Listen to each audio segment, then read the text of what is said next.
Vamos supor que nós pretendemos determinar a energia necessária para que o eletrão sofra uma excitação a partir do estado fundamental para o nível 2. Portanto, na prática, a transição à qual eu me refiro é esta transição. E o que eu sei é que a variação da energia do eletrão, quando ele transita do nível 1 para o nível 2, será igual à energia do nível 2 menos a energia do nível 1. Portanto, isto dá menos 5,45 vezes 10 elevado a menos da 9, menos o menos 2,18 vezes 10 elevado a menos 18. Ora, este valor dá 1,635 vezes 10 elevado a menos 18 joules. O valor positivo desta variação de energia implica que esta variação é positiva, o que significa que é um aumento de energia. Um aumento de energia do eletrão corresponde especificamente a uma excitação. Como é que esta excitação ocorre? Porque o eletrão recebeu energia. Como é que essa energia foi transferida para o eletrão? Provavelmente através da absorção de um fóton, cuja energia é exatamente igual a esta. Portanto, a energia da radiação, neste caso, é absorvida, é de 1,635 vezes 10 elevado a menos 18 joules. Isto leva-nos já às duas únicas expressões com as quais vocês têm que trabalhar, que são, nesta parte da matéria, com certeza, a variação da energia do eletrão é sempre igual à diferença entre a energia do fim e a energia do início, e a energia da radiação, seja sempre absorvida ou emitida, é igual ao módulo da variação da energia do eletrão. Vamos agora raciocinar da seguinte forma. Nós sabemos também que a energia do terceiro nível, o seu valor é o menos 2,42 vezes 10 elevado a menos 19 joules. E a minha pergunta é, e se o eletrão a experimentar uma excitação, não do primeiro para o segundo, mas do primeiro para o terceiro nível energético? Já agora, o terceiro nível energético é conhecido como o segundo estado excitado. Porquê? Porque o nível 1 é o estado fundamental, o nível 2 é o primeiro estado excitado e o nível 3 será o segundo estado excitado e assim sucessivamente.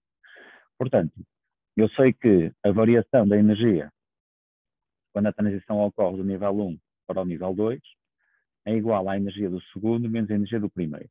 Portanto, isto vai ficar o menos 2,42 vezes 10 elevado a menos a 9 menos o menos 2,18 vezes 10 elevado a menos 18.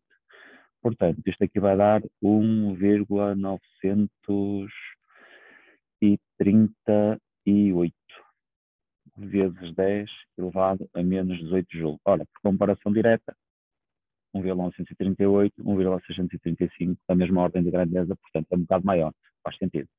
Mas a grande questão é a seguinte. Eu sei que a energia necessária para que o eletrão realize esta transição é de 1,635 expondo menos 18. Vamos supor que em vez de 1,635 eu só tenho 1 vezes 10 elevado a menos 18 joules. Esta é a energia da radiação, ou seja, a energia do fóton que vai incidir ali no eletrão. Com este valor energético, ocorrerá esta transição eletrónica? Não. Então o que é que nós sabemos? Se a energia da radiação for inferior à energia necessária, então não ocorre transição.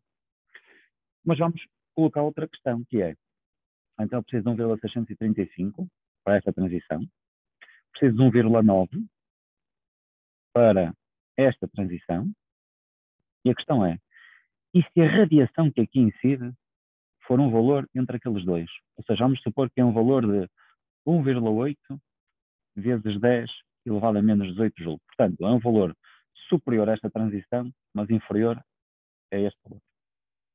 O que é que vai acontecer? Portanto, na prática, não vai acontecer nada. E esta é que será o grande pormenor e foi o grande contributo de Niels Bohr. Foi ele perceber que a energia do eletrão está quantizada, logo a energia que pode ser absorvida ou que pode ser emitida também está quantizada. Porquê?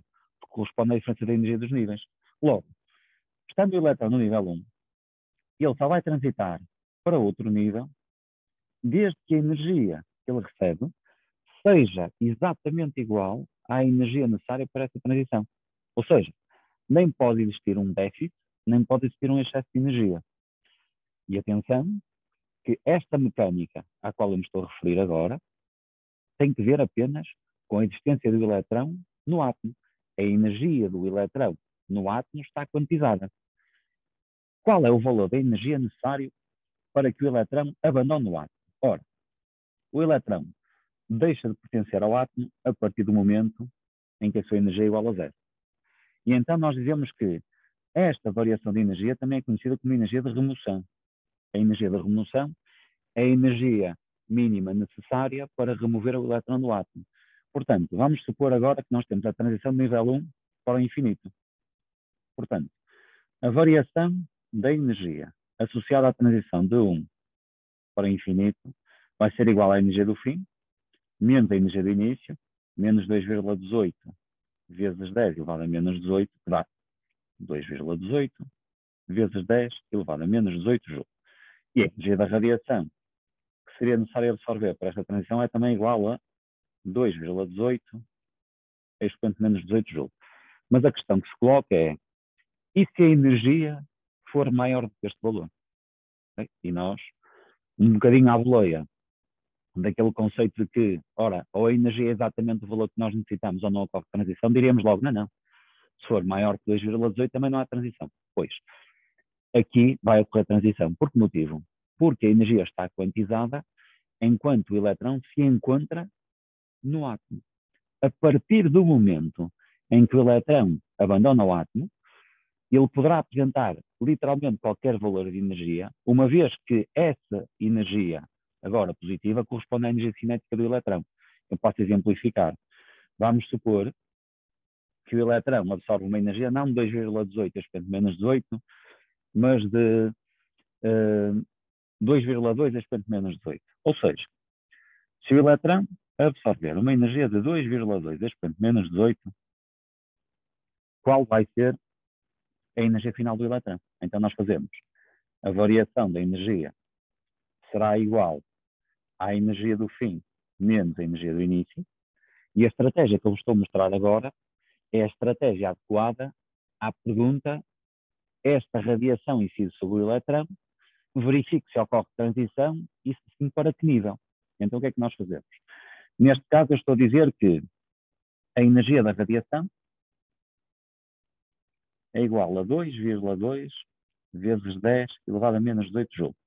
Portanto, a energia da radiação vai corresponder à variação da energia do eletrão. Neste caso, como a energia está a ser absorvida, então a variação da energia do eletrão é o aumento. Então nós escrevemos 2,2 vezes 10 elevado a menos 18, este foi o aumento da energia do eletrão, é igual à energia final menos a energia inicial, que era o menos 2,18 vezes 10 elevado a menos 18. Ou seja, a energia final será igual a 2 vezes 10 elevado a menos 21. Portanto, temos um valor final que é um valor superior a zero. Ora, nós sabemos que o eletrão, enquanto se encontra no átomo, só apresenta valores negativos de energia, uma vez que se convenciona que o zero é a situação em que o eletrão em repouso deixa de pertencer ao átomo. Logo, um valor positivo significa que o eletrão não pertence ao átomo, mas também já não se encontra em repouso, ou seja, já se encontra em movimento. Este valor corresponde à energia cinética após o eletrão ser removido. E esta será a nossa matemática. Portanto, proponho então que nós façamos a resolução do exercício 9 da ficha de trabalho 1.2.3 a título de exemplo da aplicação destes conceitos. E então, no exercício 9, diz o seguinte: ora, foi Niels Bohr que em 1913 propôs pela primeira vez uma teoria da estrutura atómica que explicava os espectros de emissão de riscas. Deixa-me só contextualizar, não que isto seja importante do ponto de vista dos conceitos em si, mas numa questão cronológica, nós atribuímos muita importância às teorias científicas, e em particular fala-se muito da teoria da relatividade. Ora, a teoria da relatividade foi conhecida como a teoria da relatividade geral, depois a restrita, que foi, digamos, divulgada, ou foram divulgadas, uma em 1905 e outra em 1910. Portanto, nós estamos a falar de uma teoria de estrutura atómica, sendo que nesta data ainda não se sabia da existência do neutrão. O neutrão foi descoberto em 1931, posterior à teoria da relatividade. Portanto, nós estamos aqui a falar de algo que, à data, para nós, é uma coisa que eu diria consolidada e que nós aceitamos com naturalidade. E estamos a falar, no vosso caso, que são miúdos que já estão a trabalhar com estes conceitos, sendo que em 1913 é uma teoria que é proposta por um dos homens mais geniais da humanidade. E, portanto, para vocês verem que, de facto, vocês, neste momento, já estáis a trabalhar com conceitos que têm alguma sofisticação do ponto de vista científico. Mas avançando. Vamos classificar como verdadeiras e falsas algumas das afirmações que lá estão. E a primeira diz assim: o estado estacionário de menor energia de um átomo é o estado fundamental e os de maior energia são os estados excitados. Ou seja, o estado fundamental é o nível 1 e os outros são os estados excitados. Muito bem. O nível 2 é o primeiro estado excitado, o nível 3 é o segundo estado excitado e assim sucessivamente. Depois, o valor mínimo de energia do eletrão é 0. Nós sabemos que esta afirmação é falsa, porque o valor mínimo é o do estado fundamental, que é menos 2,18 menos 18. Na afirmação C, se o eletrão for excitado ao nível 6, pode emitir por desexcitação ultravioleta. Sim, é verdade. Desde que, nessa desexcitação, ele faça uma transição para o estado fundamental. O espectro visível obtém-se quando o eletrão regressa ao nível mais baixo de energia. Isto é falso. O espectro visível obtém-se quando o eletrão, na desexcitação, experimenta uma desexcitação para o segundo nível energético. A obtenção dos espectros atómicos descontínuos constitui uma prova que os eletrões podem experimentar apenas certas variações de energia. Isto é verdade. Portanto, o facto do espectro ser descontínuo significa que o eletrão, ao desexcitar, emite apenas alguns valores de energia, uma vez que a cada radiação corresponde a um valor energético bem definido.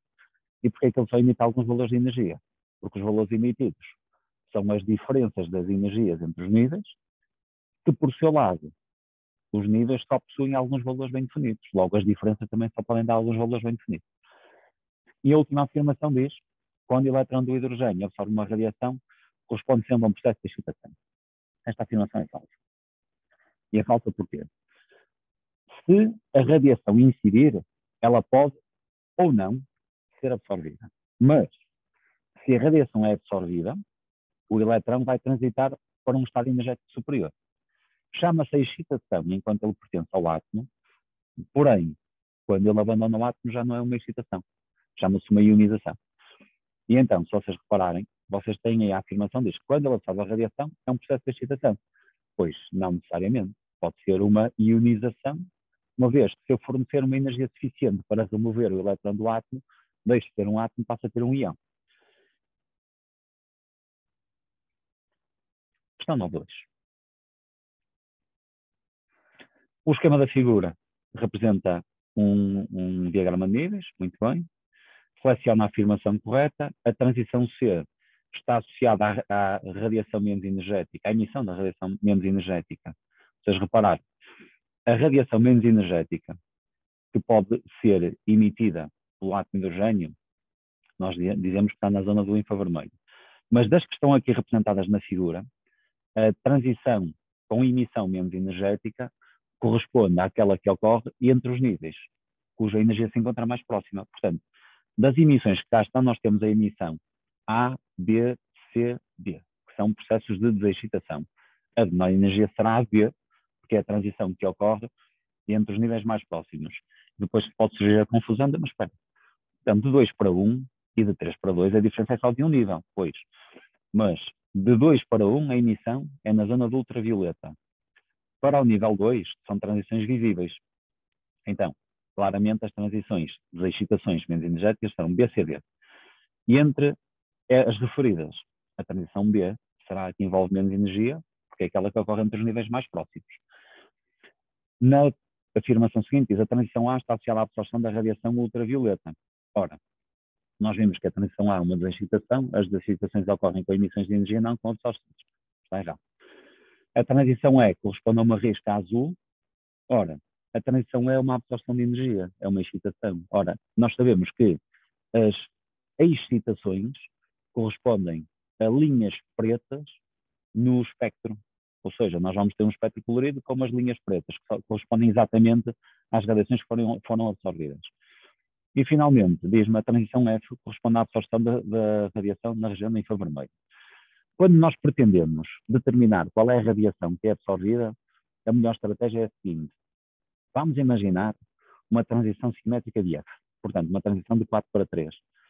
Uma desexcitação do nível 4 para o nível 3 ocorre com a emissão de infravermelho. Portanto, nós sabemos que as desexcitações para o nível 1 ocorrem com a emissão de ultravioleta, para o 2 com visível e para o 3 com infravermelho. Portanto, a transição simétrica de 3 para 4 corresponderá a uma absorção da mesma radiação que seria emitida na transição de 4 para 3. Portanto, de 3 para 4 é com a absorção de infravermelho, porque de 4 para 3 é com a emissão de infravermelho. Portanto, a opção correta aqui será a opção D. Na questão, deixa-me só aqui retificar a numeração,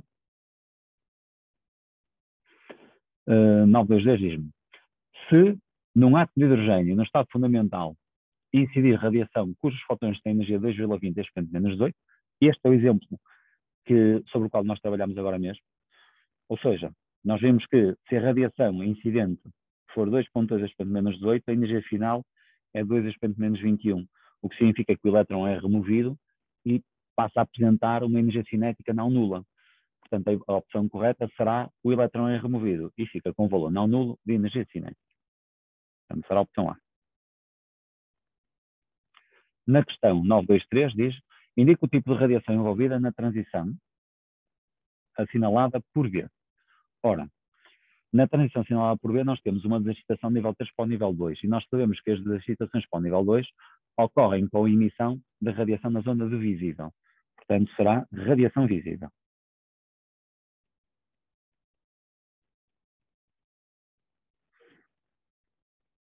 Na questão 924 diz: calcula a energia da radiação emitida durante a transição eletrónica assinalada pela letra D e apresenta as etapas de resolução. Ora, a transição D é uma desexcitação do nível 5 para o nível 2. Então nós fazemos a variação da energia é igual à energia final menos a energia inicial. A energia final é a energia do nível 2, que é o menos 5,45 vezes 10 elevado a menos a 9, menos a do início, que é menos 8,72 vezes 10 elevado a menos 20. Portanto,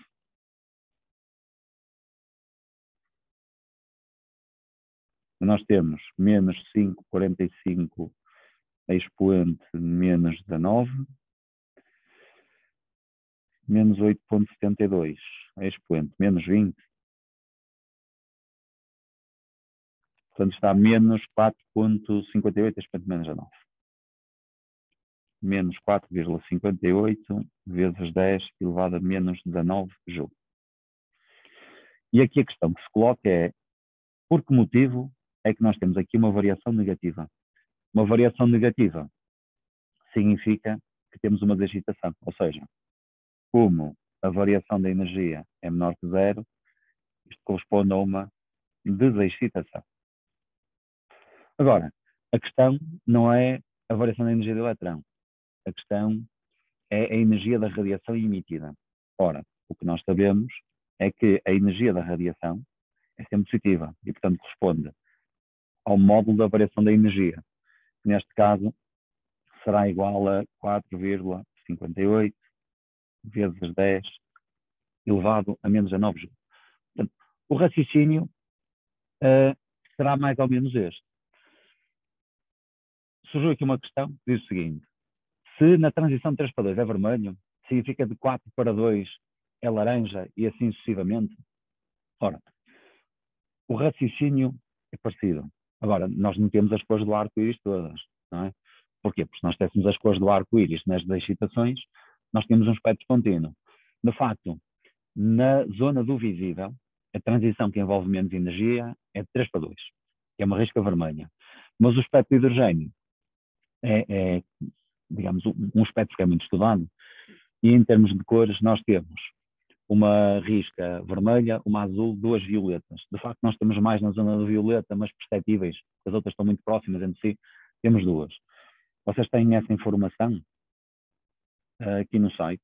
Se vierem aqui aos resumos, vocês têm aqui os espectros. O primeiro espectro, estou a falar dos que estão aqui no canto superior direito. O primeiro espectro é um espectro contínuo, é um espectro tipo Sol. O segundo espectro é o espectro de emissão do hidrogênio, portanto, é o espectro na zona do visível, que será obtido quando eletrões de diferentes átomos de hidrogênio estão a desexcitar, e, portanto, eu estou a fazer a junção de todas as radiações emitidas. E só tenho isto: uma linha vermelha, uma ali naquela zona do azul, do início do azul, e depois temos ali as linhas no violeta. Portanto, eu não vou ter vermelho, amarelo, laranja, por aí fora, tenho todas, não é? Porque senão então tinha um espectro contínuo. O espectro que está em baixo é o espectro de absorção. Portanto, aqui, como é que se obtém o espectro de absorção? E eu, a partir de uma fonte de radiação que emita um espectro contínuo, faço incidir a luz sobre átomos de hidrogênio no estado fundamental, e esses átomos, os seus eletrões em particular, vão realizar processos de excitação porque vão absorver alguns dos fotões. E as linhas pretas que cá estão correspondem exatamente à ausência desses fotões que foram absorvidos. E o que é que eu consigo ver? Consigo ver que os átomos só absorvem fotões que também são capazes de emitir nos processos de excitação. Isto porquê? Porque os saltos energéticos entre os níveis apresentam sempre os mesmos valores de energia. Okay? Mas, de facto, quanto maior for a diferença da energia entre os níveis relativamente aos quais ocorre a transição, maior também é a energia envolvida nessas transições. Regressamos à nossa ficha de trabalho. Depois, na questão 5, diz assim: indica a energia do eletrão correspondente ao segundo estado excitado do átomo de hidrogênio. Portanto, o objetivo aqui é que vocês percebam o que é que significa o segundo estado excitado. O segundo estado excitado é o nível N igual a 3 e a energia do eletrão no terceiro nível é igual a menos 2,42 vezes 10 elevado a menos 19 joules. Na questão 926, calcula a energia do fotão visível emitido quando a transição eletrónica se faz a partir do nível 4. Portanto, eu já sei que a energia da radiação é igual ao módulo da variação da energia. Portanto, eu preciso saber quais são os níveis inicial e final. Como se trata de uma desexcitação com a emissão de visível, porque aqui diz o fotão visível é emitido. Portanto, se há uma emissão, é uma desexcitação. E se é um fotão visível, essa desexcitação foi para o nível 2. Porque se fosse para o nível 1, já se deu uma emissão de ultravioleta, e para o nível 3, infravermelho. Portanto, eu já sei que a variação da energia é a variação da energia quando o eletrão transitou para o nível final, que é o 2, partindo do nível 4. Portanto, a energia do nível 2 é igual a menos 5,45 vezes 10 elevado a menos 19. A do nível 4 é menos 1,36 vezes 10 elevado a menos 9. Portanto, isto aqui vai dar um total de menos 4,09 vezes 10 elevado a menos 19 joules. Esta é a variação da energia do eletrão, mas a pergunta não é esta. A pergunta é calcular a energia do fotão. Portanto, a energia da radiação, sendo a excitação e desexcitação sempre igual ao módulo da variação da energia, que é igual a 409 vezes 10 elevado a menos 19 joules. Na questão 427, desculpem, 927, calcula a energia mínima que o eletrão do hidrogênio pode absorver no estado fundamental porque acontece uma transição. Ora, se o eletrão se encontra no estado fundamental, está no nível 1. Se ele absorver radiação, é uma excitação. Portanto, ele pode transitar para o nível 2, para o 3, para o 4, para o 5. Se a energia absorvida for o mínimo de energia, então a transição será para o nível imediatamente seguinte ao nível 1, que será para o nível 2. Porque aos níveis seguintes nós necessitaremos de mais energia. Portanto, nós vamos calcular qual é a variação da energia quando a transição é para o nível 2 a partir do nível 1. Portanto, este será o menos 5,45 expoente menos a 9, menos o 2,18 vezes 10 elevado a menos 18. Isto vai dar 1,635 vezes 10 elevado a menos 18 joules, sendo que a energia da radiação, que neste caso será absorvida, é também igual a 1,635 vezes 10 elevado a menos 18 joules. Portanto, esta seria a energia do fóton. Finalmente, o que acontece ao eletrão se este se encontrar no terceiro nível, nível 3, e sobre ele uma radiação de energia 3 expoente menos 19 joules? Justifica. Então, aqui a questão, a estratégia é a mesma. Isto é, eu agora quero determinar o que acontece ao eletrão, que é a mesma coisa de perguntar para onde é que ele vai, se é que vai para algum lado. Eu sei que o eletrão está no terceiro nível e, portanto, eu vou usar a estratégia de a variação da energia é igual à energia final menos a energia inicial. Sendo que este será o meu objetivo. Eu quero calcular o valor da energia de fim. Porquê? Eu sou capaz de localizar o elétron se eu conhecer a sua energia. E, portanto, eu vou, em primeiro lugar, determinar a energia. Sobre o elétron, incidiu radiação. Então, se a radiação incide, quando muito, há uma absorção, o que implica um aumento da energia. Portanto, a variação da energia será igual ao valor da radiação incidente, que é de 3 vezes 10 elevado a menos 9. Vamos supor que nesta frase a redação era o elétron emite uma radiação de 3 expoente menos a 9. Então a variação de energia seria igual a menos 3 expoente menos a 9.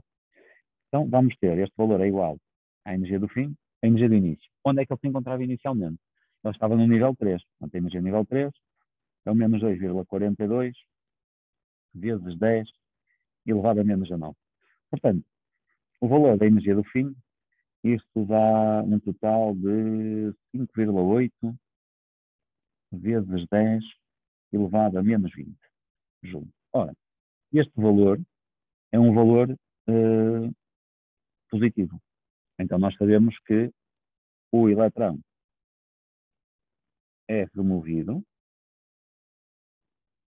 com um valor de energia cinética igual a 5,8 vezes 10 elevado a menos 20 joules. Na prática, o que nós fazemos, a estratégia aqui montada é muito simples. Nós temos a variação de energia e temos o início. Portanto, vamos determinar o valor final. Se o valor final for um valor negativo, esse valor negativo tem que ser necessariamente igual a um dos níveis. Não corresponder a nenhum dos níveis significa que aquela radiação nunca seria absorvida e, portanto, aquela transição nunca iria ocorrer.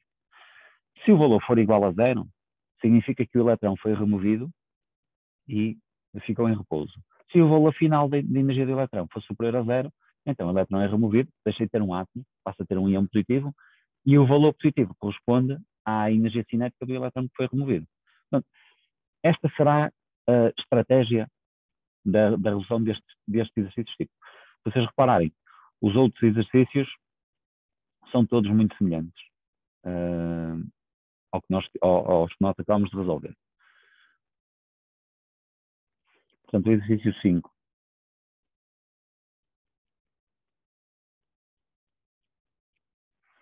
diz: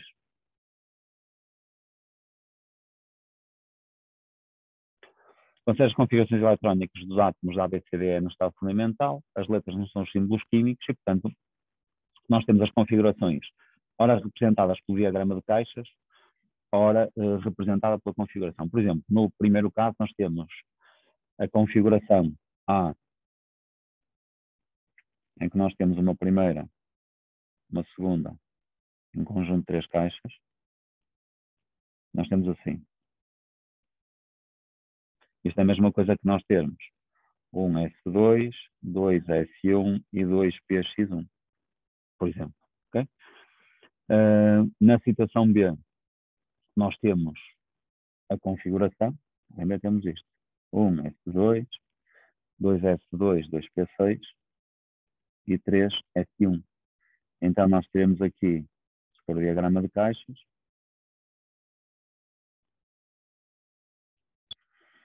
dois eletrões, aqui temos 6, que são 2 eletrões em cada orbital, ali temos um. Em relação àquele 2P6, há uma afirmação que é vulgar, que surge muitas vezes nas questões de escolha múltipla, Diz, o número máximo de elétrons de uma orbital de P é de 6. Não. O número máximo de elétrons em qualquer orbital de qualquer tipo são 2. Então, por que é que aparece aqui um 6? Porque é uma forma condensada de representar 3 orbitais. Eu, de facto, não tenho uma orbital com 6 elétrons, tenho um conjunto de 3 orbitais, que é 2px, 2py e 2pz, cada uma com 2 elétrons. Se eu representar o diagrama energético para ver, nós temos então aqui a orbital 1s, depois temos a orbital 2s e o conjunto das 3 orbitais 2p, ainda vamos ter ali uma orbital 3s. Estas orbitais têm, respectivamente, 2 elétrons, 2 elétrons, 6 elétrons, 2 em cada, e temos ali mais um.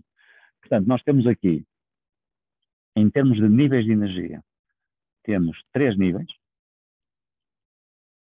1, 2, 3. Nestes 3 níveis, nós temos o total de 1 subnível, 2, 3, 4. 4 subníveis.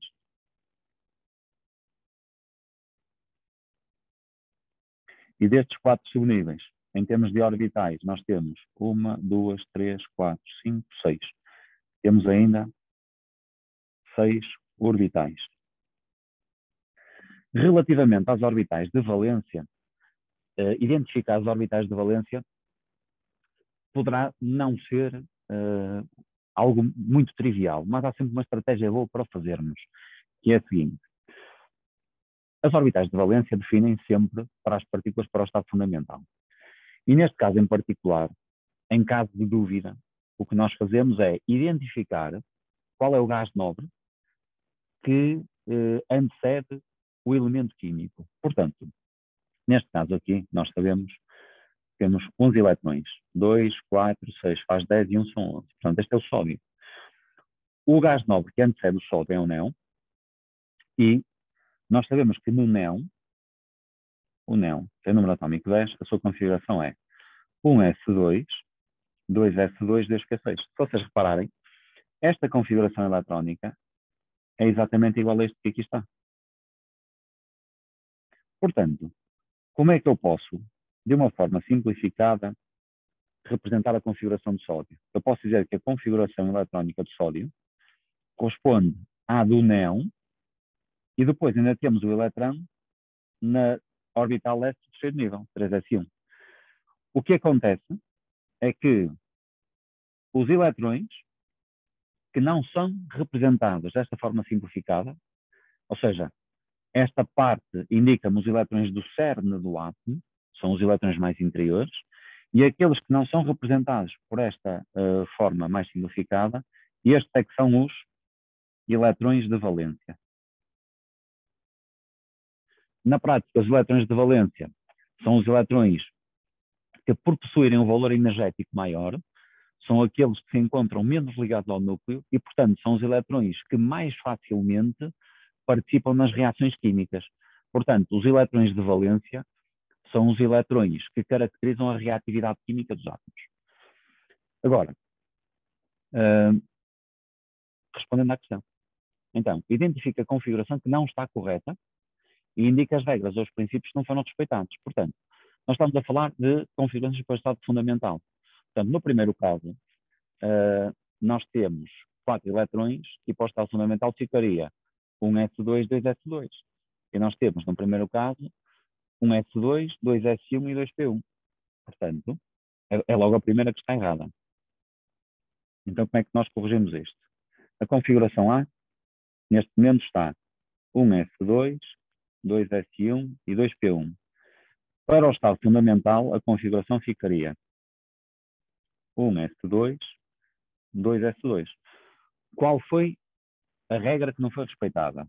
Foi o princípio da construção. O princípio da construção também é o princípio da energia mínima,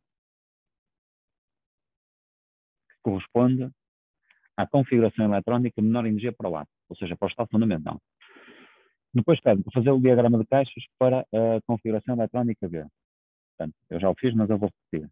Portanto, ficaria a orbital 1s,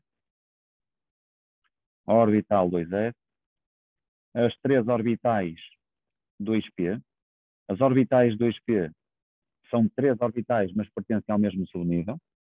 Portanto, os eletrões em qualquer uma destas orbitais possuem o mesmo valor energético. O que significa que, se, por exemplo, um elétron 2s passasse por uma orbital 2p, ele estaria a ser excitado. Mas se um elétron de uma orbital 2px transitasse por uma orbital 2py, ele não experimentaria uma excitação, uma vez que a energia dele não iria variar.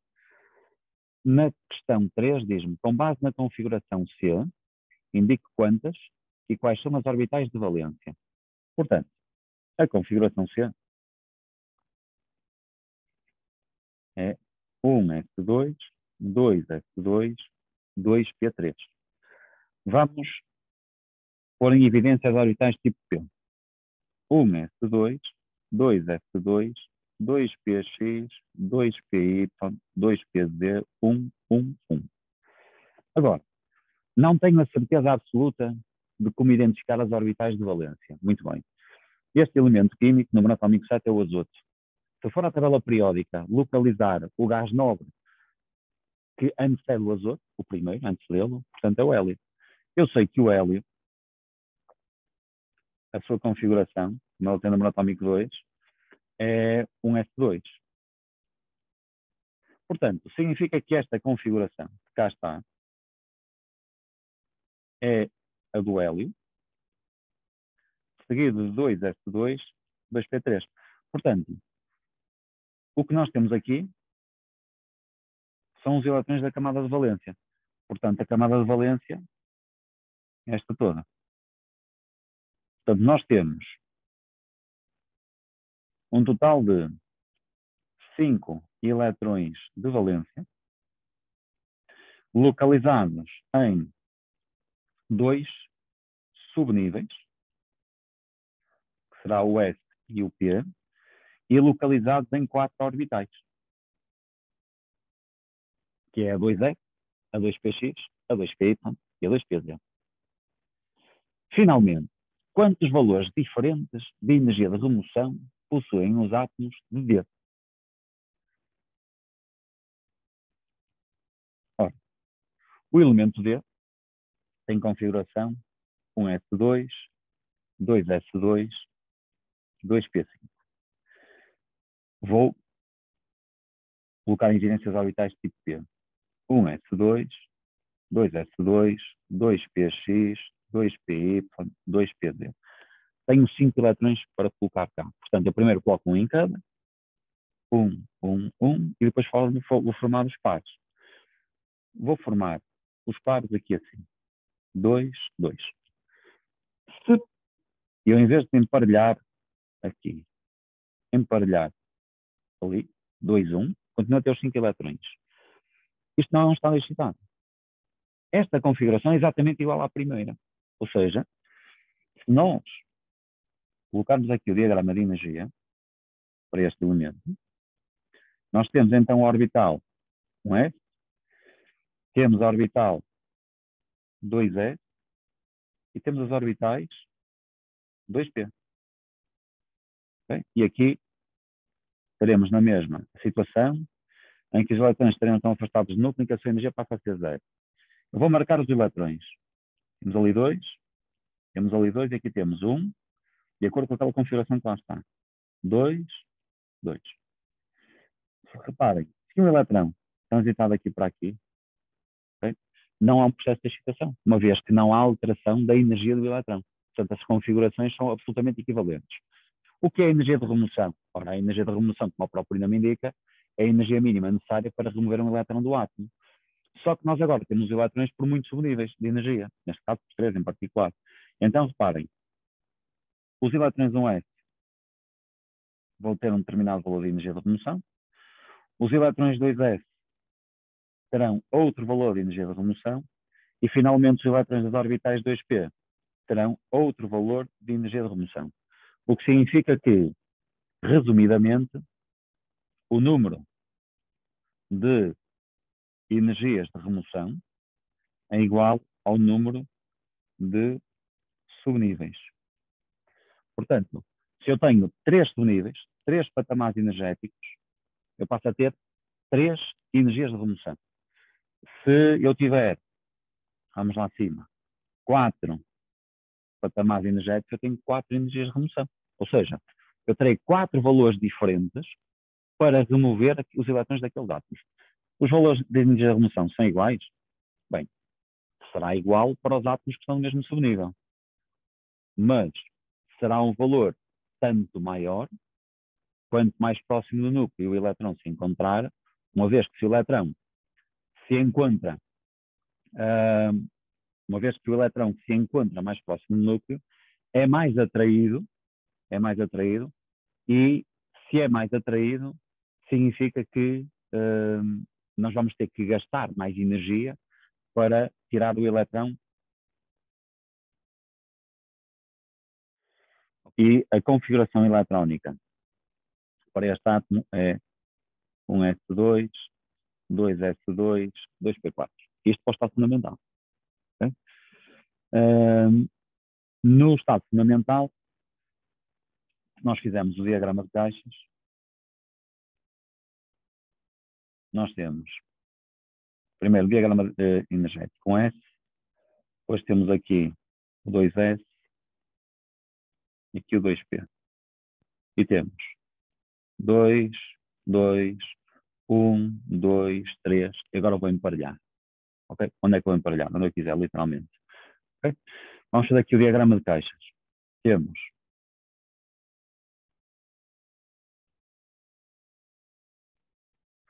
um, 2, 1, 2 e 1, 2, que está emparelhado, 3, 4.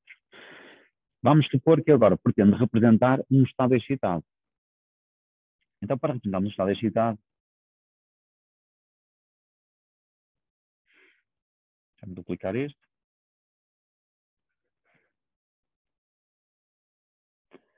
Para termos um estado excitado, vamos supor uma coisa assim. Muitas das vezes, quando se pretende representar um átomo num estado excitado, não tem que o fazer, mas se vocês virem aqui assim um asterisco junto ao átomo, este asterisco representa que o átomo está num estado excitado, é um estado de maior energia. Mas de qualquer forma, vamos imaginar que há um eletrão, um S, que vai passar para a orbital P. Portanto, atenção que isto é um exemplo, não tem que ser de um eletrão 1, pode ser um 2, até pode ser um eletrão da orbital 2P passar para a 3S ou para a 4S, isto é uma questão de energia.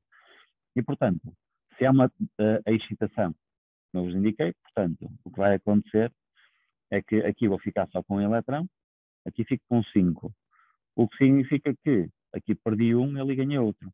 Mas o eletrão a passar para a orbital P tem que ser emparelhado com o spin oposto. Não se esqueçam que os spins não podem ser paralelos dentro da mesma orbital. E, portanto, isto aqui seria um possível estado excitado.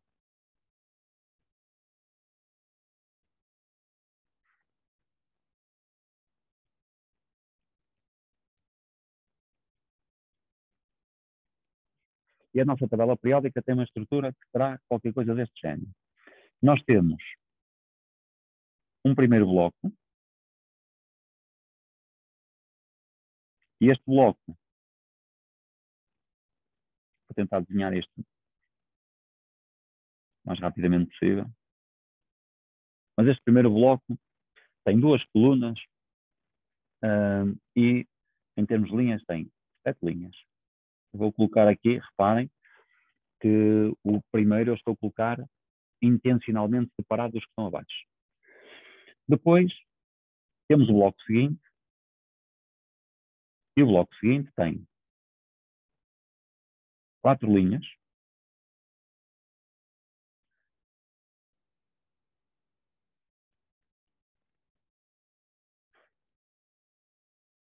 em termos de colunas vamos ter 10.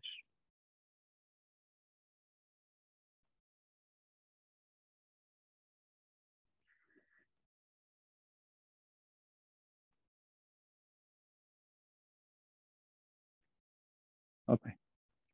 Deixa-me só retificar aqui. Esta parte não ficou tão bem.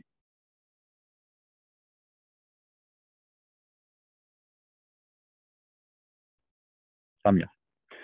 Finalmente, temos um outro bloco.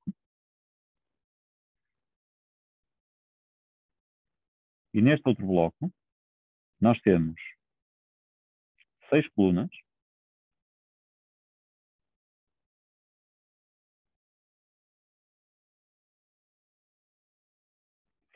sendo que a última coluna é um pouco mais alta.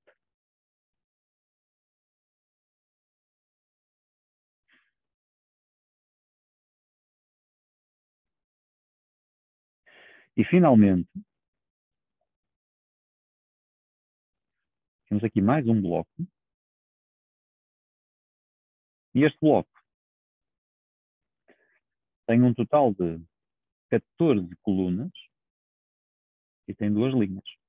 Ora,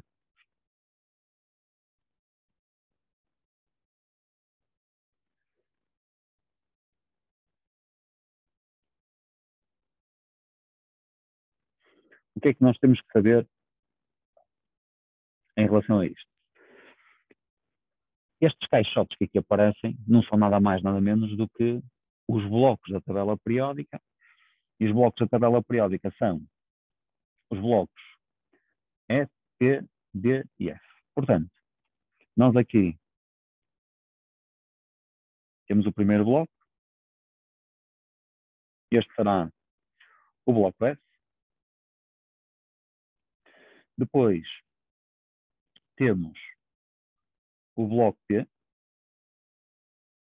Os elementos que constituem os blocos S e P são conhecidos como os elementos representativos. Depois temos ainda o bloco D.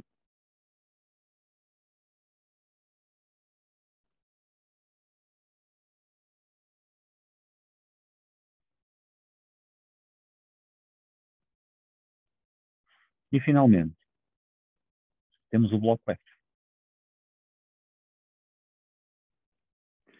Ora, o bloco F, de facto, que é ao nível do ensino secundário, as propriedades dos elementos não são muito estudadas.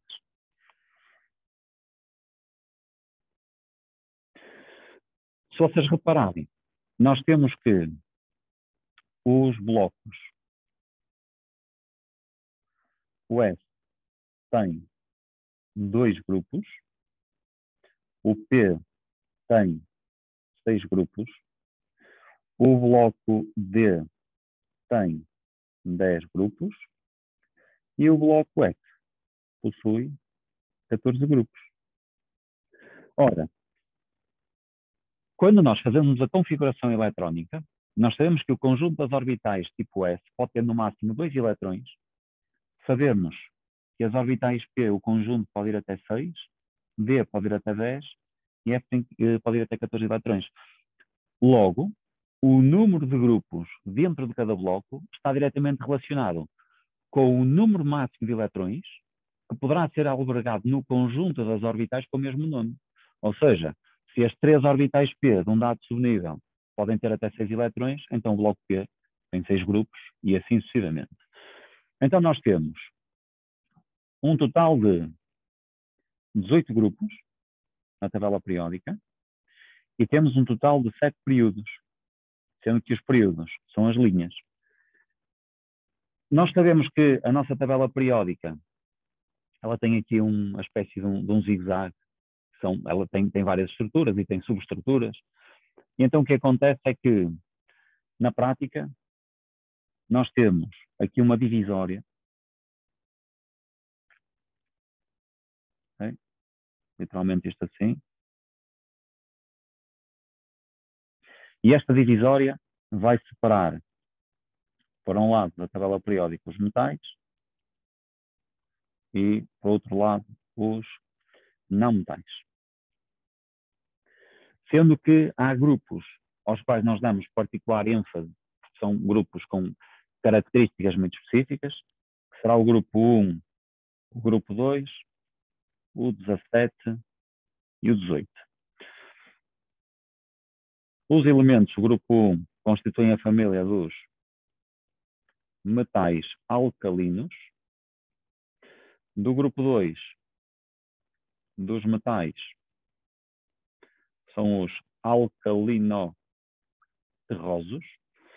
e nos metais alcalinoterrosos, eles têm uma particular capacidade de formar íons, assim como os metais alcalinos. No grupo 17, nós temos os halogénios. E, finalmente, no grupo 18, nós temos os gases novos. Como é que nós, a partir da configuração, conseguimos chegar à localização na tabela periódica?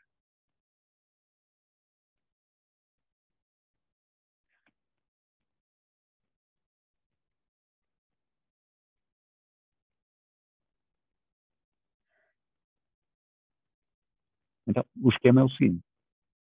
Em primeiro lugar, quando nós falamos da configuração, estamos a falar, obviamente, para o estado fundamental. E o que nós sabemos, por exemplo, vamos ao boro. O boro, o elemento em número atómico 5, a configuração é, para o estado fundamental, 1s2, 2s2, 2p1. A estratégia que melhor simplifica o critério de localização é a seguinte. Nós vamos percorrer toda a configuração eletrónica e vamos encontrar o nível mais elevado de toda a configuração, que neste caso é o nível 2.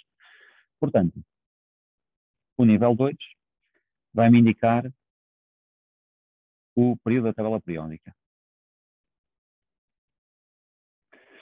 Depois, em termos de localização no grupo, então nós sabemos que a última orbital que recebe eletrões, portanto, o eletrão de maior energia de todos, é uma orbital do tipo P, e só tem um eletrão. E então o que é que eu sei? Eu sei que este elemento localiza-se no primeiro grupo do bloco P. Ora, o primeiro grupo do bloco P, se nós formos fazer contas, nós temos aqui dois grupos, temos aqui 10 e temos aqui o primeiro grupo do bloco P. O que significa que na tabela periódica este vai corresponder ao grupo 13. Logo, eu não tenho que usar aquela regra de somar 10, tirar 10, etc. É só localizar no bloco e no grupo do bloco. Portanto, este elemento localiza-se no primeiro grupo do bloco P, porque termina em P1. Se terminar em P2, será o segundo grupo do bloco P. Se terminar em D5, será o quinto grupo do bloco D, e assim sucessivamente. E assim sucessivamente. Agora, há uma exceção, uma para todos os elementos, mas já lá vamos chegar. Portanto, em termos de localização, este elemento localiza-se no segundo período, grupo 1 do bloco P, que dá grupo 13 da tabela periódica. Vamos a outro. Vamos, por exemplo, ao magnésio. A configuração eletrónica para o estado fundamental do magnésio é 1s2, 2s2, 2p6, 3s2. Portanto, usando o mesmo critério, eu verifico que o último nível a receber eletrões é o terceiro nível, portanto, está no período 3. Por outro lado, sei que a configuração termina em S2, o que significa que isto corresponde ao segundo grupo do bloco S. Ora, estrategicamente, eu sei que o bloco S é o primeiro bloco da tabela periódica, portanto, o segundo grupo do bloco S é o segundo grupo da tabela periódica. Então, eu terei este elemento localizado no terceiro período, no grupo 2 do bloco S, e isto corresponde ao grupo 2 da tabela periódica, porque o bloco S é o primeiro a aparecer. Vamos evoluir, por exemplo, para o fósforo. Configuração: 1s2, 2s2, 2p6, 3s2, 3p3. Vamos confirmar. 2, 4, 10, 12, 15. E então o que é que eu sei? Eu sei que a orbital ou o subnível mais energético é o 3p3, o que significa que eu tenho aqui o período, mas também sei que ele termina em P3. O que significa que nós estamos a falar do terceiro grupo do bloco P. Ora, em termos de localização, temos este elemento no terceiro período e temos este elemento no terceiro grupo do bloco P. Ora, isto da tabela periódica, que grupo é que corresponde? Então nós vamos ter 2 aqui, mais 10 faz 12, mais 3 aqui. Portanto, temos até aqui é o 12. Até aqui é o 12. Portanto, temos 13, 14, 15. É o grupo 15 da tabela periódica.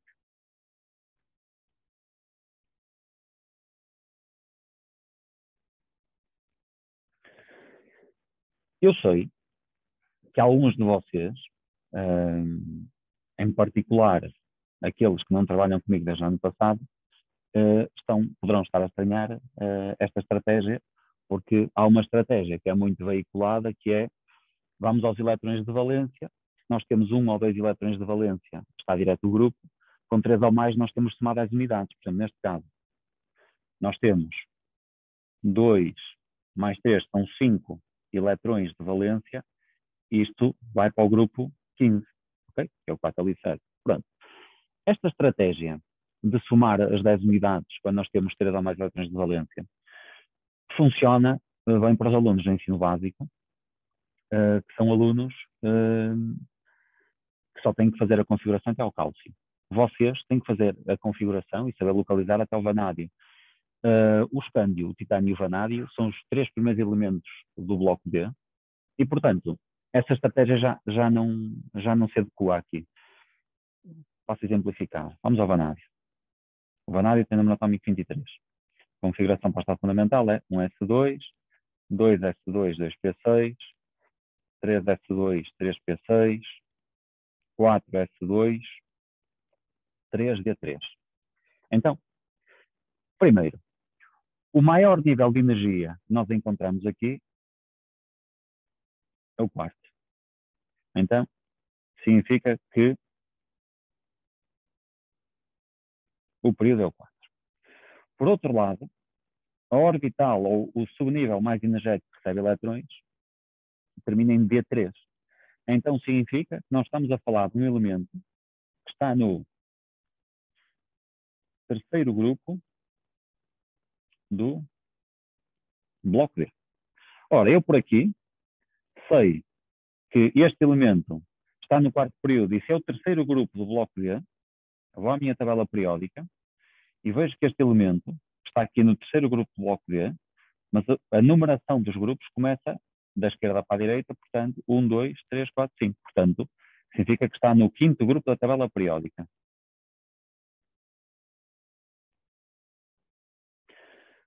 Com a contagem dos eletrões da valência, como é que nós podemos proceder? Ora, nós aqui também temos uma novidade.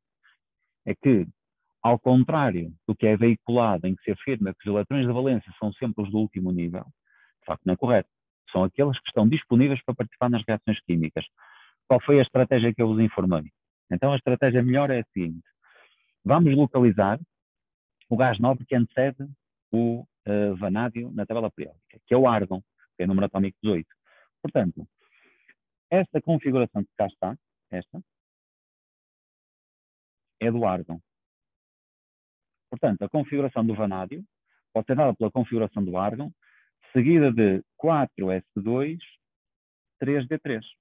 Portanto, nós temos aqui um total de 5 eletrões de valência. É verdade.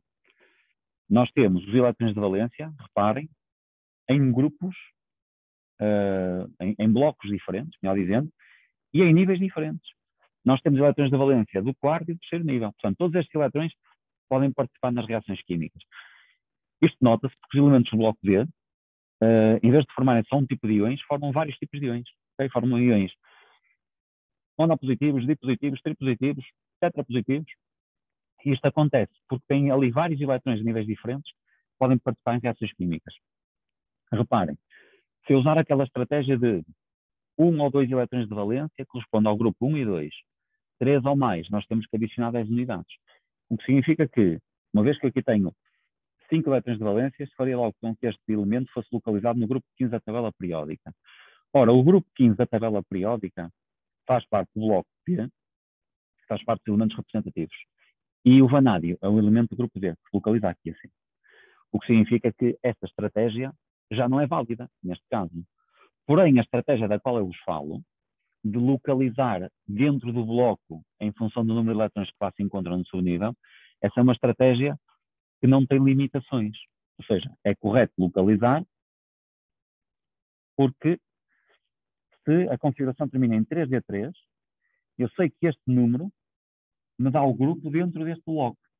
Então significa que está no terceiro grupo do bloco D, sendo que o nível mais alto que aparece é o 4, portanto está no quarto período.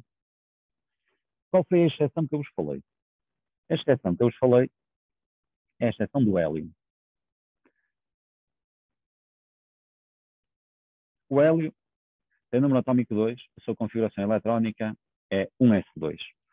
O que significa que, na prática, o hélio, de acordo com a regra, seria localizado no primeiro período, no bloco S e no grupo 2.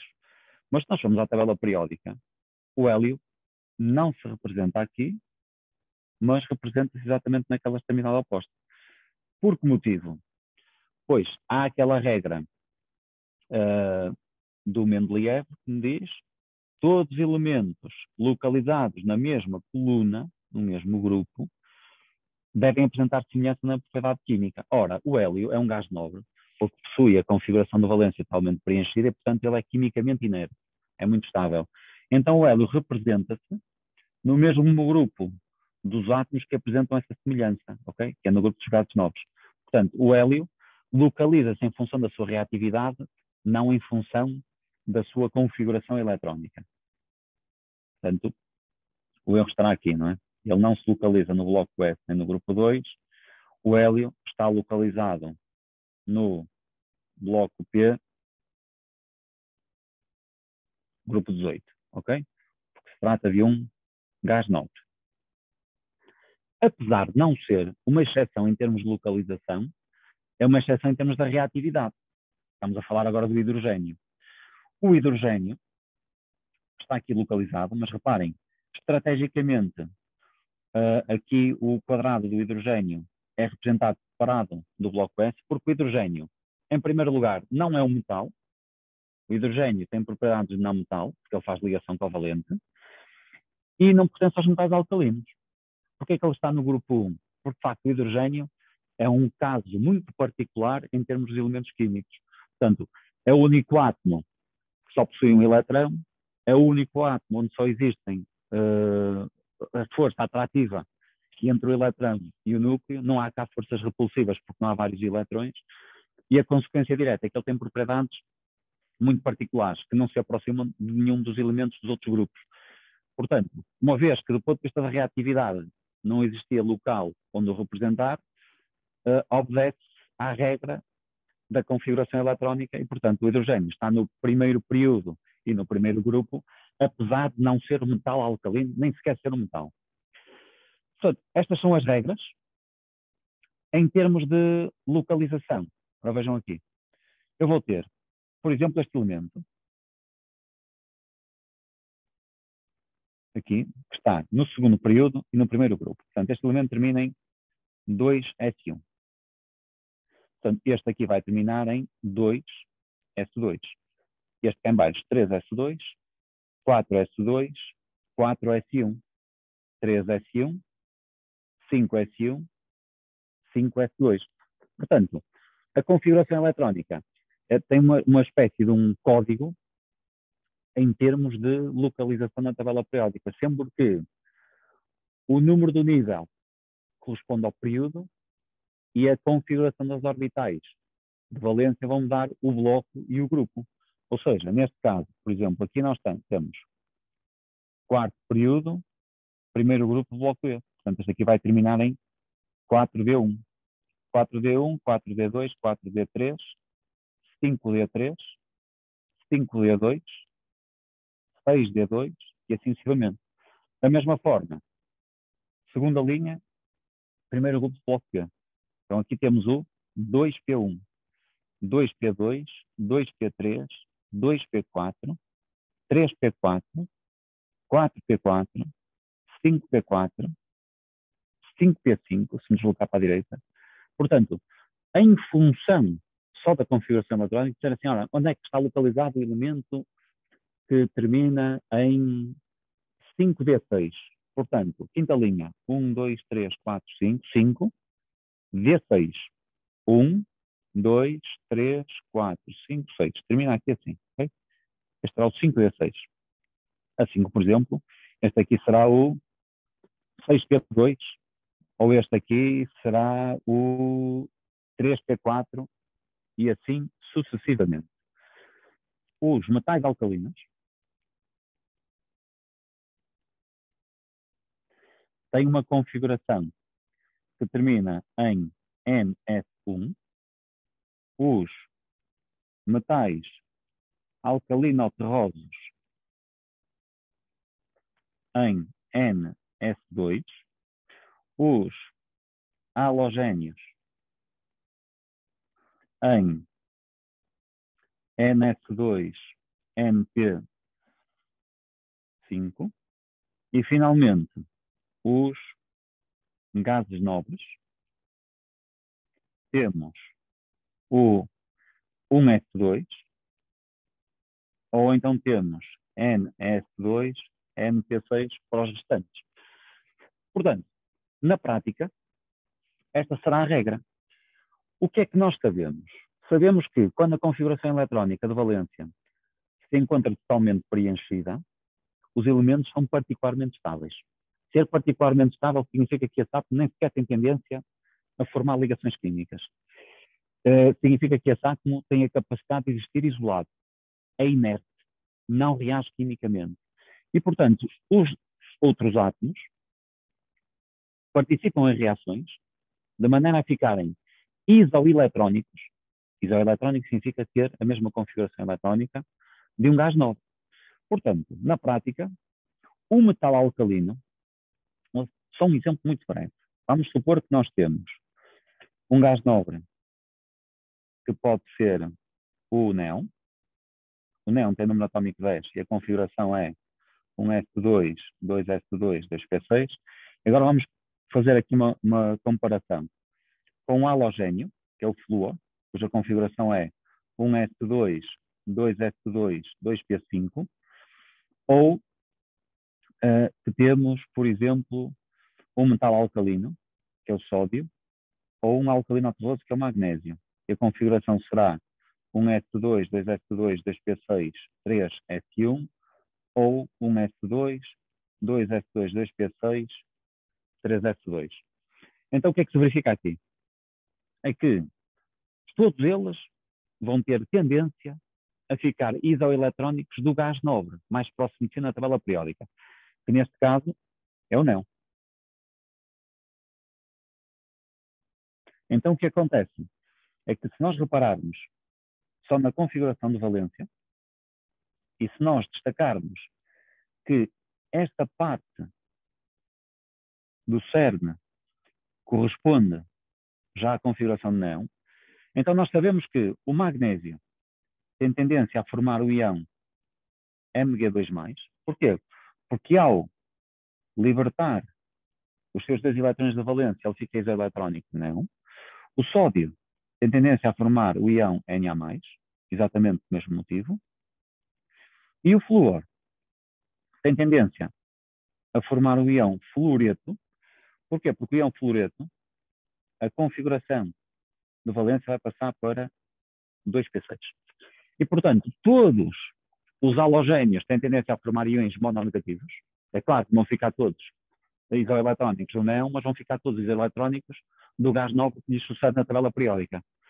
Já os metais alcalinos, alcalino-terrosos, têm tendência a formar os íons positivos. Por que motivo? Porque ao libertar os elétrons de valência, ficarão isoeletrónicos do gás nobre que os antecede na tabela periódica. E, portanto, desta forma, adquirem uma estabilidade acrescida. Nós vamos usar aqui um critério em sequência, e a sequência será, em primeiro lugar, o número de níveis de energia. Depois, a seguir ao número de níveis de energia, temos o número atômico. E, finalmente, vamos ter o número de elétrons. Este último caso só se aplica quando nós estamos a comparar o raio entre átomos e íons, ok? Sendo que, na prática, nós só com os dois primeiros critérios, nós conseguimos tirar conclusões. Então, eu passo a exemplificar. Portanto, quando o número de níveis de energia aumenta, significa que vai aumentar a distância entre os elétrons de valência e o núcleo, o que significa que a tendência é que o raio atômico aumenta. Por outro lado, se o número de níveis energéticos aumenta, significa que os elétrons de valência encontram-se no nível energético superior. Ora, nós sabemos que a energia necessária para remover o elétron do átomo é a energia que lhe permitirá chegar àquela distância infinita em relação ao núcleo e, portanto, ficará com energia igual a zero. Logo, se eu já estou a partir do nível energético superior, menor será o valor de energia necessário para eu sair do átomo. Então, o raio atômico aumenta e a energia de ionização diminui. Vamos supor que quando eu estou a fazer uma comparação há um empate no número de níveis de energia. Portanto, eu tenho dois elementos que têm exatamente os elétrons distribuídos pelo mesmo número de níveis de energia. Portanto, eu passo ao segundo critério, que é o número atômico. Quando o número atômico aumenta, significa que há um aumento da carga nuclear.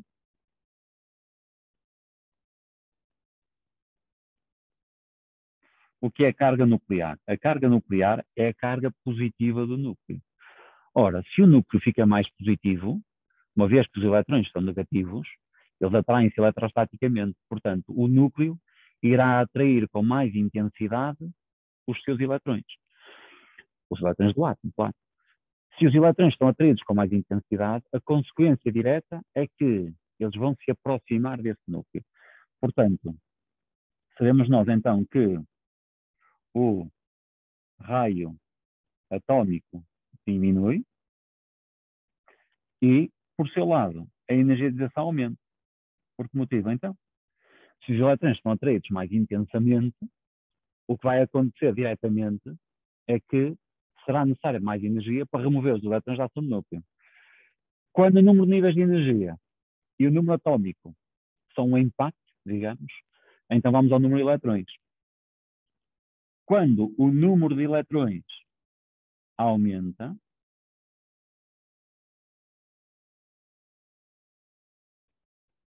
vamos ter um aumento da repulsão.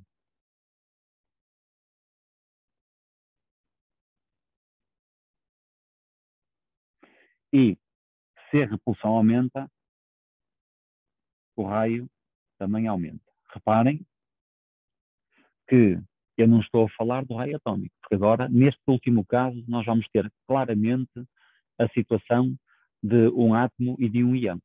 Okay? E, portanto, provavelmente estamos a falar de um raio iónico. Vamos dar exemplos concretos. Vamos supor que nós pretendemos comparar o raio do sódio com o lítio. Esse é o primeiro caso. Segundo caso, vamos comparar o raio do lítio e do berílio. A configuração eletrônica destes elementos será, para o lítio, 1s2, 2s1, 1s2, 2s2, 2p6, 3s1. Portanto, nós estamos a falar de dois elementos que se situam no mesmo grupo, porém em períodos diferentes. Reparem, é o primeiro critério. Okay? A diferença vai ser o número de níveis de energia. E então o que é que eu sei? Eu sei que os eletrões do lítio encontram-se no nível do elétron de valência, no nível energético inferior. Então eu daqui posso concluir que o raio do lítio é inferior ao raio atómico do sódio, mas a energia de primeira ionização do lítio será superior à primeira energia de ionização do sódio. Portanto, o primeiro critério a considerar é sempre o número de níveis de energia. Porquê é que o raio é maior no caso de sódio? Então, é mais ou menos fácil, não é? Se nós temos aqui 3 camadas de eletrões, aqui só temos 2, claramente nós temos o núcleo, temos uma primeira camada de eletrões, temos uma segunda camada, temos uma terceira camada e assim sucessivamente. À medida que aumenta o número de camadas eletrónicas, a camada seguinte fica sempre numa posição mais afastada do núcleo. A consequência direta é que o raio vai aumentar. Por outro lado, se eu representar um nível energético, temos aqui o primeiro nível, o segundo nível, o terceiro nível e assim sucessivamente. Quanto mais alto é o nível de energia onde os eletrões se localizam, menor será a energia necessária para que eles sejam removidos da ação do núcleo. E, portanto, porque é que a energia de ionização do sódio é inferior? Pois, se o eletrão de valência do sódio está no nível energético superior, então também precisa de menos energia para ser removido. E este é o critério. Em circunstância alguma, vou repetir, em circunstância alguma, vocês podem justificar que a energia de ionização do sódio é menor porque o sódio tem um raio maior. Não. Nós vamos usar o sistema de explicação que é comum, a conclusão é que é diferente. Eu digo que, por exemplo, vamos explicar o raio. As configurações são as que lá estão. O lítio a terminar em 2S1 e o sódio em 3S1. Verifica-se que os dois elementos, apesar de possuir o mesmo número de elétrons de valência, estes encontram-se distribuídos, respectivamente, por 2 e por 3 níveis energéticos. Logo, como os eletrões de valência do sódio se encontram num nível energético superior, estão em média mais afastados do núcleo e por isso têm um raio maior. Ou, logo, como os eletrões de valência do sódio estão em nível energético superior, necessitam de menos energia para serem removidos da ação do núcleo. Reparem que eu não digo que eles precisam de menos energia porque têm um raio maior. Não, isso não podemos dizer. Okay? Nós explicamos tudo com base na configuração eletrónica e depois concluímos. Agora, vamos fazer a mesma coisa para o lítio e para o berilo. Portanto, a configuração do lítio nós já vimos, que é 1s2, 2s1. A do berílio é 1s2, 2s2. Pois agora temos o mesmo número de níveis de energia, porém a diferença vai estar na carga nuclear. A carga nuclear é a carga elétrica do núcleo, que essencialmente corresponde ao número de prótons. Então nós vemos que a carga nuclear aqui é 3, ele é 4, ou mais 3 e mais 4. Portanto, o que é que nós sabemos? Sabemos que o raio do lítio será maior que o raio do berílio. E isto acontece porquê? Vamos lá ver. Nós temos aqui os eletrões distribuídos pelo mesmo número de níveis de energia. Porém, os eletrões do berílio estão a ser atraídos por 4 prótons, enquanto os eletrões do lítio estão a ser atraídos por 3 prótons. Logo, os eletrões do berílio estão a ser atraídos mais intensamente, são atraídos por mais carga positiva. Se são mais atraídos para o núcleo, então eles aproximam-se do núcleo e o raio vai diminuir. O que significa que o elemento do período que tem menor raio é o que tem mais prótons no núcleo, portanto, aquele que atrai mais os eletrões. Logo, na prática, este tem maior carga nuclear, o mesmo número de níveis de energia, reparem, então este vai ser aquele que tem o menor raio. Logo, o raio do lítio é que vai ser o maior. Por outro lado, vai ser mais difícil remover eletrões da ação do berílio. Porquê? Porque se o berílio tem um núcleo mais positivo, é mais difícil remover os eletrões. Daqui podemos concluir que a energia de ionização do lítio é inferior à energia de primeira ionização do berílio. Reparem, aqui volta-se a verificar que o raio e a energização variam nos sentidos opostos. Para onde aumenta o raio, diminui a energização. Ok? O brilho é a configuração, então, 1S2, 2S2. Aqui fica 1S2, 2S1. Portanto, vamos seguir aquela sequência. Número de níveis de energia é o primeiro fator que eu comparo. Se este empatar, vou ao seguinte. Número de níveis. 1, 2, 1, 2. Empate. Vamos a outro fator. Número atómico. 4, 4. Empate. Vamos ao fator seguinte. Número de eletrões. Número de eletrões. 4, 3. Ok, está aqui a diferença. Então a ideia é, se o número de níveis é o mesmo, e se a carga nuclear, portanto o número atómico é a mesma, vamos aos eletrões. Os eletrões repelem-se. Onde há mais eletrões, há mais repulsão. Onde há mais repulsão, os eletrões estão mais afastados, temos maior raio. E então o que é que eu sei? Eu sei que daqui para aqui há uma diminuição aqui, da repulsão eletrónica. E então o que nós sabemos é que com a diminuição do número de eletrões, há diminuição da repulsão eletrónica, logo o raio diminui.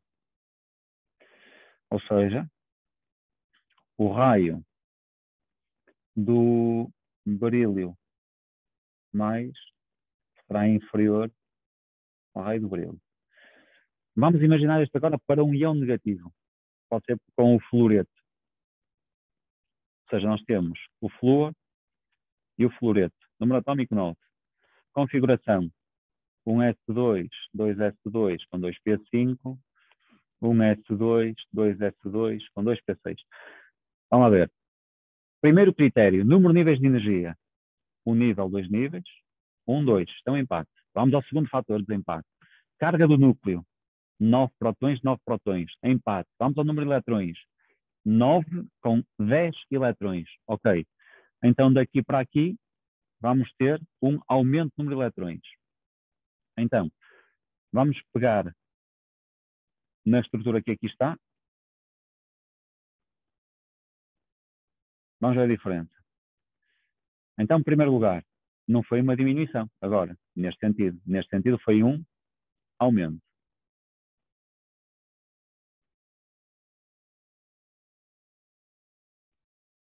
Ok? Então, se aumentam os eletrões são todos negativos, repelem. Então vai haver um aumento da repulsão entre os eletrões. E se há um aumento da repulsão dos eletrões, então o raio vai aumentar.